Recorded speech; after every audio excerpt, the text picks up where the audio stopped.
Jalbert, bonjour. Parlons des capacités financières de notre commune. En effet, quel que soit le candidat, une question doit être posée. Projet clientéliste ou électoraliste, ou bien des projets réalistes, utiles et financés. Pour répondre à cette question, voyons le budget de fonctionnement de notre commune. Ces dépenses de fonctionnement sont de 3,2 millions. Le poste le plus important est celui des salaires. Normal, les services de proximité sont avant tout portés par des femmes et des hommes. Pour optimiser ces dépenses, il nous faut réaffecter les missions en cohérence avec les actions de notre projet, mutualiser des services avec d'autres communes ou associations ou entreprises, baisser le poste énergie en investissant dans la production d'électricité et la rénovation thermique de nos bâtiments publics. Pour les achats, il nous faut les grouper, les mutualiser avec d'autres communes. Également, revoir notre contribution au Muretin Agglo, qui nous fournit des services. Il nous faut améliorer la solidarité entre les communes, diminuer les disparités. Dans un système idéal, on devrait recevoir 100 000 euros au lieu d'en payer 260 000. Il y a donc moyen de faire mieux. Maintenant, voyons les recettes à disposition. Nous disposons en moyenne de 600 euros par habitant. Pour information, la moyenne du Muretin Agglo est plutôt à 700 euros. Notre vision, ne pas spéculer sur une hausse des recettes, taxes et impôts due à la croissance démographique. Prendre en compte l'incertitude sur le remplacement de la taxe d'habitation et son évolution qui ne serait plus maîtrisée par la commune.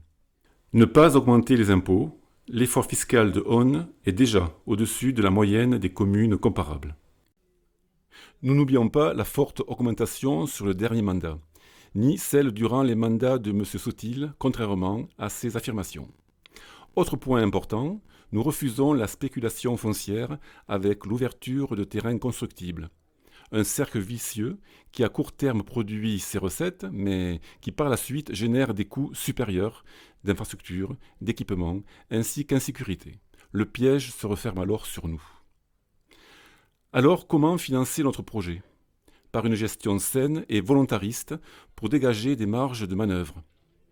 Ces nouveaux moyens seront affectés au fonctionnement, pour les nouvelles actions comme l'animation jeunesse, l'augmentation des subventions aux associations, les animations culturelles et festives, nouveaux services d'accompagnement des personnes et entretien de la biodiversité.